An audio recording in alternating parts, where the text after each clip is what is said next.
आज का टॉपिक है परमाणविक स्पेक्ट्रा या एटॉमिक स्पेक्ट्रम।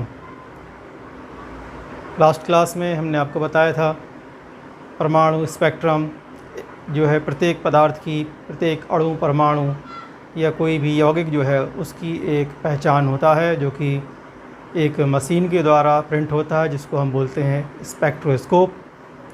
जब किसी पदार्थ को उस मशीन में रख के उसके ऊपर किसी विद्युत स्रोत के द्वारा या किसी लाइट सोर्स के द्वारा लाइट डाली जाती है, प्रकाश डाला जाता है, तो उस प्रकाश की कुछ मात्रा उस पदार्थ में से आर पार निकल जाती है, कुछ मात्रा को वो अवशोषित भी कर लेता है। उस निर्गत प्रकाश या ट्रांसमिटेड जो प्रकाश है से प्राप्त सिग्नल्स के आधार पर स्पेक्ट्रोस्कोप जो है कागज़ के ऊपर कुछ रेखाओं का एक प्रिंट बना देता है या एक प्रिंट कर देता है। उसको परमाणविक स्पेक्ट्रा या जो भी पदार्थ है, अणु है, तो आणविक स्पेक्ट्रा कहते हैं। और ये जो लाइनों का पैटर्न जो कागज़ के ऊपर स्पेक्ट्रोस्कोप के द्वारा प्रिंट होता है, उसी को हम स्पेक्ट्रम यहाँ पर कह रहे हैं। और उससे प्रत्येक पदार्थ की पहचान की जाती है। प्रत्येक पदार्थ के स्पेक्ट्रम में रेखाओं का पैटर्न अलग अलग होता है। प्रारंभ में वैज्ञानिकों ने सबसे पहले हाइड्रोजन स्पेक्ट्रम बनाया था या प्राप्त किया था, और उन्होंने ये अनुमान लगाया था कि हाइड्रोजन जो है, चूँकि एक ऐसा तत्व है जिसमें सबसे कम इलेक्ट्रॉन है, केवल एक इलेक्ट्रॉन होता है हाइड्रोजन में, और सबसे कम इलेक्ट्रॉन होने के कारण उसके स्पेक्ट्रम में केवल एक ही लाइन प्राप्त होगी। किंतु जब उसका स्पेक्ट्रम प्राप्त किया गया तो उसके स्पेक्ट्रम में कई रेखाएं प्राप्त हुईं। तो इसके आधार पर ये कहा जा सकता है कि ऐसे परमाणु या अणु जिनमें एक से ज़्यादा इलेक्ट्रॉन होते हैं, उनका परमाणु स्पेक्ट्रा काफ़ी ज़्यादा जटिल होता है। अब ये परमाणु स्पेक्ट्रा किस तरह से प्राप्त होता है, ज़रा वो देखें। ऐसा हम मान लेते हैं कि ये एक परमाणु है और उसके केंद्र में जिस पर धनावेश लगा हुआ है, ये इसका नाभिक है, और नाभिक के चारों ओर जो इसकी ये पहली कक्षा है, नाभिक के चारों ओर जो पहला आप देख रहे हैं वृत्तीय पथ, ये इसकी पहली कक्षा है। और नाभिक से बढ़ती हुई दूरी के क्रम में इनके मान बढ़ते जाते हैं, मतलब ये दूसरी कक्षा, ये तीसरी, चौथी, पाँचवीं, छठवीं, सातवीं, इस तरह से। तो जो नाभिक के पास में है वो पहली कक्षा होती है, और उसके लिए ऊर्जा का मान कम होता है, और जैसे जैसे दूरी बढ़ती जाती है कक्षाओं के ऊर्जा के मान भी बढ़ते जाते हैं। तो ये देखा गया कि जब किसी परमाणु या किसी पदार्थ के लिए ऊर्जा दी जाती है, तो ऊर्जा देने पर उसकी कक्षा में जो इलेक्ट्रॉन होता है, वो इलेक्ट्रॉन उस ऊर्जा को प्राप्त करके किसी उच्चतम ऊर्जा स्तर पे चला जाता है। सपोज जैसे कि ये इलेक्ट्रॉन है, इस इलेक्ट्रॉन के लिए ये ऊर्जा दी गई, तो ऊर्जा पाकर ये इलेक्ट्रॉन इस ऊर्जा स्तर से या इस कक्षा से किसी अगली उच्च ऊर्जा स्तर में चला जाएगा। मान लीजिए कि ये यहाँ से इस ऊर्जा स्तर में चला गया, ठीक है। अब इलेक्ट्रॉन इससे अगले किस ऊर्जा स्तर में जा रहा है, ये इस बात पर निर्भर करता है कि उस पदार्थ को ऊर्जा की मात्रा कितनी दी गई है। जितनी ऊर्जा की मात्रा दी जाती है उसके अनुसार ही वो अगले उच्च ऊर्जा स्तर में पहुंच जाता है। जैसे ऐसा मान लिया जाए कि पहली कक्षा ये है, इसकी ऊर्जा के मान को अगर हम E1 माने और अगली कक्षा की ऊर्जा को हम E2 माने, तो अगर हम उसको E1 और E2 इन दोनों के बीच में जो ऊर्जा का अंतर है, केवल इस अंतर के बराबर ऊर्जा देते हैं, तो इलेक्ट्रॉन पहली कक्षा से दूसरी कक्षा में चला जाएगा। इसी प्रकार से अगर हम दूसरी कक्षा और पहली कक्षा के बीच में जो ऊर्जा का अंतर है, इस अंतर के बराबर ऊर्जा इसको दे दें, तो इलेक्ट्रॉन यहाँ चला जाएगा। तो मान लीजिए कि ऊर्जा की हमने इतनी ऊर्जा दी है कि इलेक्ट्रॉन पहली से सातवीं कक्षा में चला गया है। तो इलेक्ट्रॉन ऊर्जा को पाकर जाते समय निम्न से उच्च ऊर्जा स्तर में जब जा रहा है, तो वो सीधे एक ही पद में डायरेक्ट प्रमोट कर जाता है, डायरेक्ट चला जाता है। ऊर्जा का अवशोषण हुआ यहाँ पर। और ये जो अवशोषित ऊर्जा है, चूँकि यहाँ पर निम्न से उच्च ऊर्जा स्तर में चला गया है, इलेक्ट्रॉन की ऊर्जा अधिक है, ऊर्जा बढ़ जाने से इलेक्ट्रॉन का स्थायित्व कम हो जाता है। इलेक्ट्रॉन बहुत कम समय तक यहाँ रुकेगा, कुछ मिली सेकेंड्स ही यहाँ रुकेगा, और जो ऊर्जा उसने अवशोषित की है उसको उत्सर्जित करके वो वापस अपनी मूल अवस्था में लौटता है। मूल अवस्था यानी जिस कक्षा से वो गया था उसको ग्राउंड स्टेट भी कहते हैं, मूलावस्था कहते हैं, वहाँ लौटता है। लेकिन लौटते समय ये ध्यान रखना है कि लौटते समय वो डायरेक्ट एक स्टेप में वापस नीचे या निम्न ऊर्जा स्तर पर नहीं आता है। प्रत्येक ऊर्जा स्तर के बीच जो ऊर्जा का अंतर है, फॉर एग्ज़ाम्पल कि यहाँ से यहाँ, इन दोनों के बीच में जो ऊर्जा का अंतर है, उस अंतर के बराबर ऊर्जा वाली विद्युत चुंबकीय विकिरण जो है या प्रकाश की विकिरण जो है, उसके रूप में वो ऊर्जा को उत्सर्जित करेगा और यहाँ से आके कुछ समय यहाँ रुकेगा। इसके बाद फिर इन दोनों के अंतर के बराबर ऊर्जा वाली प्रकाश को या प्रकाश के रूप में इन अंतर के बराबर ऊर्जा वाली किरणों को मुक्त करेगा, फिर यहाँ से यहाँ रुकेगा, फिर यहाँ, फिर यहाँ, फिर यहाँ और अंत में यहाँ, जहाँ से गया था वहाँ। मतलब लौटते समय वो हर स्टेप पर, हर कक्षा में या हर ऊर्जा स्तर पर रुकते रुकते आता है। तो देखिए, यहाँ से यहाँ आएगा, फिर यहाँ, फिर इसमें, फिर इसमें और अंत में अपनी पहली यानी कि मूल ऊर्जा स्तर में लौटकर वापस आएगा। तो यहाँ ये बात ध्यान रखने की योग्य है कि जाते समय तो ऊर्जा लेके डायरेक्ट सीधे चला जाता है, लेकिन लौटते समय हर कक्षा में या हर ऊर्जा स्तर में रुकते रुकते वापस लौटता है। और प्रत्येक पद में जब रुकते रुकते आ रहा है और भिन्न भिन्न तरंगदैर्ध्य की प्रकाश की विकिरणों को मुक्त कर रहा है, तो प्रत्येक पद के लिए, प्रत्येक स्टेप के लिए अलग अलग लाइनें कागज़ के ऊपर स्पेक्ट्रोस्कोप के द्वारा प्रिंट कर दी जाती हैं और लाइनों का एक पैटर्न प्राप्त हो जाता है, और वही लाइनों का पैटर्न उसका परमाणुवीय स्पेक्ट्रम कहलाता है। तो ये हम आपको पहले बता चुके हैं कि अगर हमने सैंपल के रूप में परमाणु लिया है तो प्राप्त स्पेक्ट्रम को हम परमाणुवीय स्पेक्ट्रम कहेंगे, सैंपल के रूप में अणु लिया है तो उसको आणविक स्पेक्ट्रम कहेंगे। अब जो परमाणुवीय स्पेक्ट्रम है, इनको भी सामान्यतः वो दो भागों में बांटा गया है। एक होता है अवशोषण स्पेक्ट्रम और एक होता है उत्सर्जन स्पेक्ट्रम। दो प्रकार के हैं। जो परमाणु स्पेक्ट्रम है वो दो प्रकार के होते हैं। इसमें एक होता है अवशोषण स्पेक्ट्रम, दूसरा होता है उत्सर्जन स्पेक्ट्रम। इनके नाम से ही मालूम पड़ रहा है अवशोषण या उत्सर्जन। जब किसी सैंपल के लिए ऊर्जा दी जाती है तो ऊर्जा देने पर वो उसके इलेक्ट्रॉन ऊर्जा प्राप्त करके निम्न से उच्च ऊर्जा स्तर में चले जाते हैं। वापस लौटते समय वो कुछ प्रकाश को उत्सर्जित कर देते हैं, और यदि कुछ प्रकाश की मात्रा उन्होंने अवशोषित कर ली है तो उस अवशोषित प्रकाश के कारण उसका जो स्पेक्ट्रम प्राप्त होगा वो उसका अवशोषण स्पेक्ट्रम कहलाता है। दूसरी घटना जो है वो है उत्सर्जन स्पेक्ट्रम की। उत्सर्जन का मतलब होता है उत्सर्जित करना, निकालना। सैंपल को जब ऊर्जा दी गई तो ऊर्जा देने से इलेक्ट्रॉन निम्न से उच्च ऊर्जा स्तर में चले जाते हैं, और कुछ ही समय में, बहुत कम समय में वो इलेक्ट्रॉन जो हैं उच्च ऊर्जा स्तर से वापस आते हैं और प्राप्त या जाते समय जितनी ऊर्जा उन्होंने अवशोषित की थी उस पूरी ऊर्जा को वो विद्युत चुंबकीय विकिरण के रूप में मुक्त कर देते हैं या उत्सर्जित कर देते हैं। और उत्सर्जित प्रकाश के कारण जो हमें स्पेक्ट्रम प्राप्त होता है उस स्पेक्ट्रम को हम उत्सर्जन स्पेक्ट्रम कहते हैं। देखिए, स्पेक्ट्रम जो हमें प्राप्त होते हैं या स्पेक्ट्रोस्कोप के द्वारा कागज़ पे जो लाइनों का पैटर्न हमें प्राप्त होता है, उस स्पेक्ट्रम की रेखाओं के आधार पर भी हम स्पेक्ट्रम को दो भागों में बांट सकते हैं।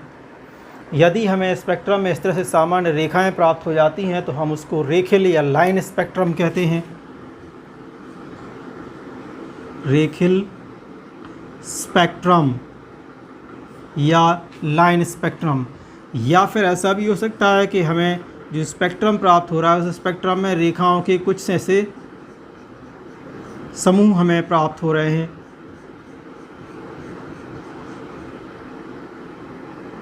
अगर हमें रेखाओं के कुछ समूह ऐसे प्राप्त हो रहे हैं, इन समूहों को हम बोलते हैं बैंड। इस तरह का अगर स्पेक्ट्रम प्राप्त हो रहा है तो इसको हम बोलते हैं बैंड स्पेक्ट्रम। तो प्राप्त स्पेक्ट्रम की रेखाओं के आधार पर भी हम स्पेक्ट्रम को दो भागों में विभाजित कर सकते हैं, रेखिल स्पेक्ट्रम और बैंड स्पेक्ट्रम।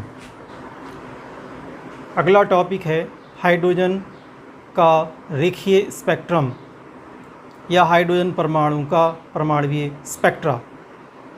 तो ये देखा गया कि जब हाइड्रोजन परमाणु के लिए या हाइड्रोजन गैस को लेकर के उसमें विद्युत विसर्जन प्रवाहित किया जाता है तो हाइड्रोजन अणु जो है अपने परमाणुओं में, उच्च ऊर्जा वाले परमाणुओं में वियोजित हो जाता है और उन परमाणुओं से विद्युत चुंबकीय विकिरण के रूप में ऊर्जा उत्सर्जित होती है।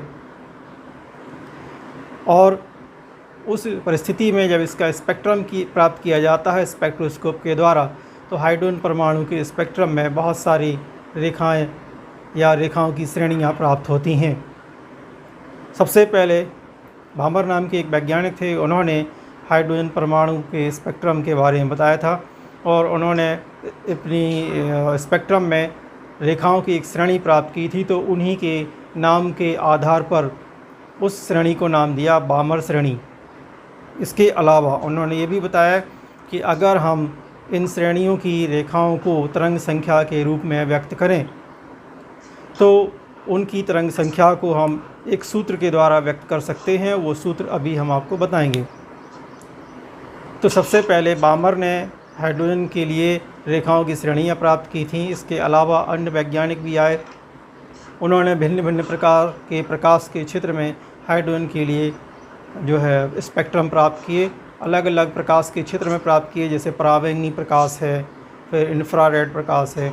तो उन सभी प्रकाश के क्षेत्र में जो रेखाएं प्राप्त हुई हैं उनको हम आपको एक डायग्राम के द्वारा प्रदर्शित कर रहे हैं। तो देखिए, ये जो हमने यहाँ पर लाइनें खींची हैं, ये लाइनें मान लीजिए आपकी ये ऊर्जा स्तर हैं, यानी नाभिक से दूरी। जैसे नाभिक के पास वाला मान लो ऊर्जा स्तर या कक्षा ये है, जो हालांकि होती कुछ दीर्घ वृत्ताकार हैं, लेकिन हमने यहाँ पे सुविधा की दृष्टि से समझने के लिए एक सीधी लाइन के रूप में इसको दर्शाया है। तो ये नाभिक के पास वाली समझ लो पहली कक्षा है, तो इसके लिए n की वैल्यू 1 होती है और बढ़ते क्रम में इनके मान n बराबर 2, 3, 4, 5, 6, 7, 8 कक्षाएं ले ली हैं।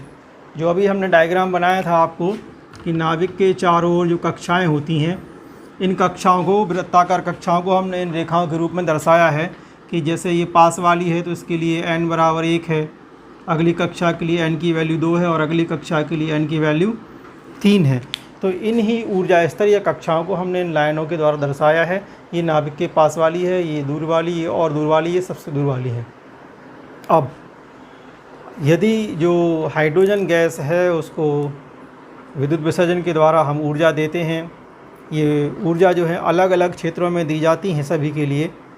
मान लीजिए कि हम अल्ट्रा वायलेट क्षेत्र की लाइट दें या पराबैंगनी प्रकाश की लाइट उसको देते हैं, तो इलेक्ट्रॉन किसी भी उच्च ऊर्जा स्तर पर गया होगा तो वो वहाँ से वापस लौटकर पहली कक्षा में आता है। तो पहली कक्षा जो है वो किस प्रकार से है, देखिए, मान लो कि इलेक्ट्रॉन अधिकतम उच्च ऊर्जा स्तर पे यहाँ आ गया है, यहाँ से यहाँ पहुँच गया, तो लौटते समय वापस वो यहाँ से यहाँ आएगा। तो उसके लिए इस तरह से हमें एक रेखा प्राप्त होगी।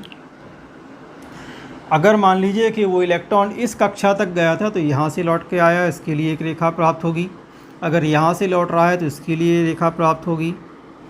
यहाँ से आता है तो इसके लिए रेखा प्राप्त होगी। इस कक्षा से आ रहा है और इससे, और लास्ट इससे लौट के आ रहा है। किसी भी कक्षा पे अगर इलेक्ट्रॉन गया है तो वहाँ से लौट के वापस आएगा और पहली कक्षा में रुकेगा। तो रेखाओं की एक श्रेणी यहाँ पर हमें प्राप्त हो गई है। इस श्रेणी को बोलते हैं लाइमन सीरीज़। लाइमन सीरीज़, और ये हमें मिलती है यूवी लाइट में, यानी जो पराबैंगनी प्रकाश होता है उस क्षेत्र में जब हम स्पेक्ट्रम प्राप्त करते हैं तो हमें ये श्रेणी प्राप्त होती है। इसके अलावा अगर हम दृश्य क्षेत्र या विजिबल क्षेत्र की लाइट देते हैं तो उस क्षेत्र में इलेक्ट्रॉन किसी भी उच्च ऊर्जा स्तर पर गया है तो वहाँ से जब वापस लौट कर आएगा तो वो दूसरी कक्षा में आके रुकता है और जो रेखाओं की श्रेणी प्राप्त होती है उसको बामर श्रेणी कहते हैं, क्योंकि वो बामर ने प्राप्त की थी। तो देखिए,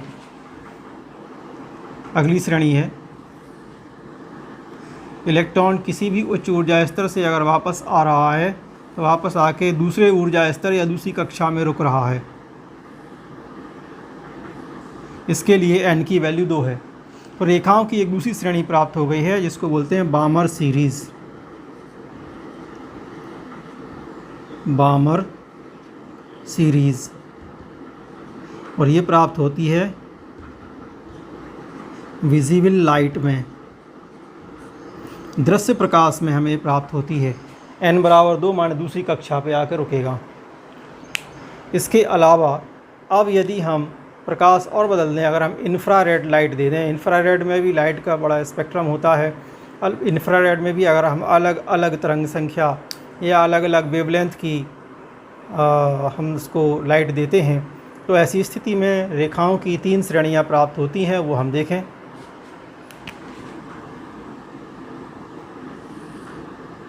अब किसी भी उच्च ऊर्जा स्तर से लौटेगा तो वो तीसरी कक्षा में रुकेगा, तीसरी में। तो ये जब तीसरी कक्षा पे आके रुक रहा है तो इस लाइन की श्रेणी को जो है पाश्चन श्रेणी नाम दिया गया है, पाश्चन सीरीज़। और ये IR इंफ्रारेड क्षेत्र की जब लाइट देते हैं, इंफ्रारेड मतलब अवरक्त लाल प्रकाश जो होता है, इंफ्रारेड लाइट, उस क्षेत्र के प्रकाश से ये श्रेणी प्राप्त होती है। इलेक्ट्रॉन किसी भी उच्च ऊर्जा स्तर में गया हो, लौटकर कक्षा नंबर 3 पर रुकता है।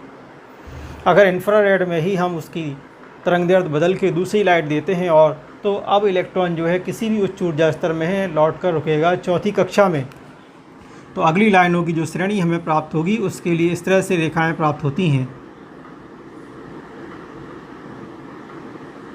एक श्रेणी हमें ये प्राप्त हो गई, यहाँ पे इलेक्ट्रॉन चौथी कक्षा में आकर रुक रहा है, चौथी कक्षा में आकर रुक रहा है। इस श्रेणी को हम बोलते हैं ब्रैकेट श्रेणी।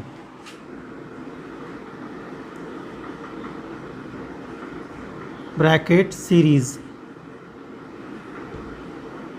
और ये भी इंफ्रारेड क्षेत्र के प्रकाश में ही उत्पन्न होती है। इंफ्रारेड क्षेत्र के प्रकाश में ही अगर हम उसकी तरंग संख्या और बदल करके दूसरा प्रकाश देते हैं तो इलेक्ट्रॉन अब किसी भी उच्च ऊर्जा स्तर पर गया हो, लौटकर वो 5वीं कक्षा पर आकर रुकेगा। तो हमें लाइनों की एक श्रेणी और प्राप्त हो जाएगी। तो देखिए किसी भी उच्च ऊर्जा स्तर पे है, आके लौट रहा है कहाँ, कक्षा नंबर 5 में। तो इस श्रेणी के लिए नाम दिया गया है फुंड सीरीज़।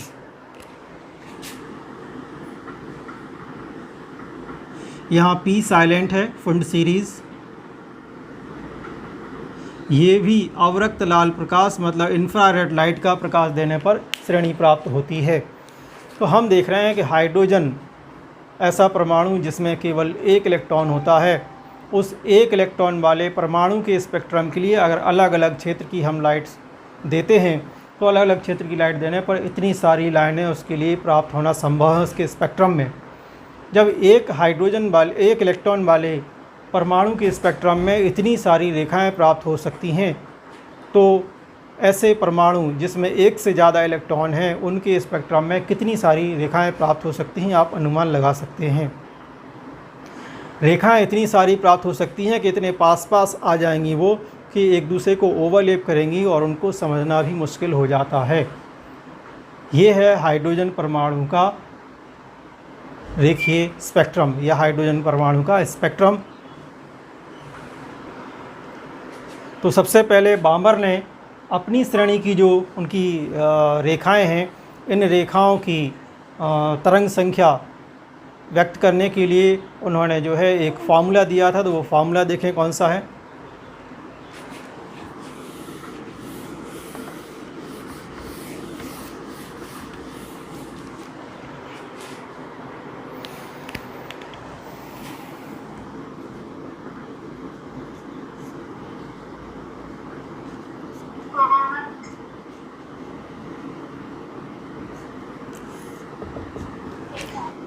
न्यू बार, जिसकी इकाई अपन जानते हैं सेंटीमीटर इनवर्स है, इज़ इक्वल टू 109,677 ब्रैकेट में 1/2 स्क्वायर माइनस 1/n स्क्वायर।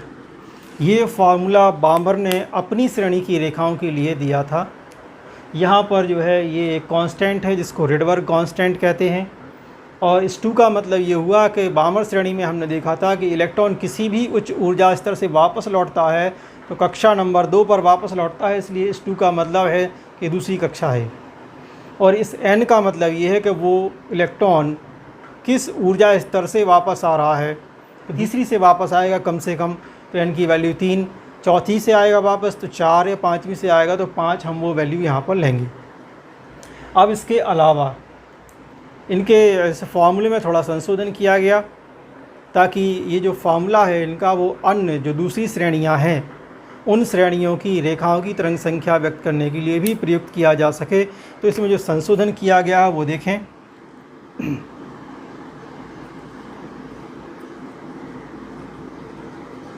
समस्त श्रेणियों के लिए, समस्त श्रेणियों के लिए हम ये फॉर्मूला यहाँ लिख रहे हैं। Nu bar centimetre inverse is equal to 109,677 1 upon n1 square minus 1 upon n2 square. ये फॉर्मूला जो है सभी प्रकार की श्रेणियों के लिए लागू किया जा सकता है, मतलब लाइमन श्रेणी, बामर श्रेणी, पास्टन श्रेणी, ब्रैकेट श्रेणी और फुंड श्रेणी। यहाँ पर ये आप जानते हैं ये कांस्टेंट है जिसको रिडबर्ग कांस्टेंट कहते हैं। इसकी जगह पे हम R भी लिख सकते हैं, कैपिटल R से प्रदर्शित करते हैं उसको। और ये n1 का मतलब ये है, सपोज़ हम लाइमन श्रेणी के लिए लागू कर रहे हैं। लाइमन श्रेणी के लिए n की वैल्यू 1 होती है तो हम n1 की वैल्यू 1 लिखेंगे। और चूँकि लाइमन श्रेणी के लिए लागू कर रहे हैं तो लाइमन श्रेणी में इलेक्ट्रॉन आकर रुकता है पहली कक्षा में, तो यहाँ पर 1 लिखा जाएगा। और 1 पर रुक रहा है तो कम से कम 2 से आएगा, तो ये n2 की वैल्यू 2, 3, 4, 5, 6 कुछ भी अधिकतम हो सकती है। तो देखें यहाँ इसको हम ऐसा भी लिख सकते हैं, nu bar centimetre inverse is equal to R। इसकी जगह हम R लिख सकते हैं 1 upon n1 square minus 1 upon n2 square. इस प्रकार से भी हम इस फॉर्मूले को लिख सकते हैं। अब लाइमन श्रेणी, अगर लाइमन श्रेणी के लिए हम इसको लागू कर दें तो लाइमन श्रेणी में जो n1 है, n1 की वैल्यू हो जाएगी 1 और n2 की वैल्यू कम से कम 2, 3, 4, 5, 6, 7 आदि होगी। लाइमन के बाद अगर हम इसको बामर श्रेणी के लिए यूज़ करें, बामर श्रेणी के लिए तो हम जानते हैं बामर श्रेणी में जो इलेक्ट्रॉन है वो दूसरी कक्षा में रुकता है आके, तो n1 की वैल्यू हम ले लेंगे 2 और दूसरी पर रुक रहा है तो कम से कम 3 से वापस आएगा, तो n2 की वैल्यू जो हो जाएगी वो 3, 4, 5, 6, 7 कुछ होगी। इसी तरह से पास्टन श्रेणी, पास्टन श्रेणी के लिए इसको लागू करें तो पास्टन में इलेक्ट्रॉन कक्षा नंबर 3 पे आके रुकता है, इसलिए n1 की वैल्यू हम लेंगे 3 और 3 पर रुक रहा है तो कम से कम चौथी से आकर लौटेगा, इसलिए n2 की वैल्यू हो जाएगी 4, 5, 6, 7 आदि। इसी प्रकार से पास्टन श्रेणी के बाद अब हम इसको लागू करें ब्रैकेट श्रेणी के लिए। ब्रैकेट श्रेणी, तो ब्रैकेट श्रेणी में इलेक्ट्रॉन आकर रुकता है चौथी कक्षा पे। चौथी पे जब रुक रहा है तो इसके लिए n1 की वैल्यू हो जाएगी 4 और n2 की वैल्यू, चूँकि चौथी पे आके वापस रुक रहा है तो कम से कम 5 से लौट कर आ रहा होगा, इसलिए यहाँ पर वैल्यू 5, 6, 7 आदि हो जाएंगी। और लास्ट में फुंड श्रेणी, अगर हम इसको फुंड श्रेणी के लिए लागू कर दें तो n1 की वैल्यू हो जाएगी कितनी, 5, क्योंकि फुंड में इलेक्ट्रॉन 5वीं कक्षा पे आके वापस रुकता है और 5वीं पर वापस आके रुक रहा है तो कम से कम 6वीं से लौट कर आ रहा होगा, इसलिए n2 की वैल्यू जो हो जाएगी वो हो जाएगी 6, 7, 8 आदि। तो ये हमने सभी श्रेणियों के लिए ये वाला फॉर्मूला लागू कर दिया है।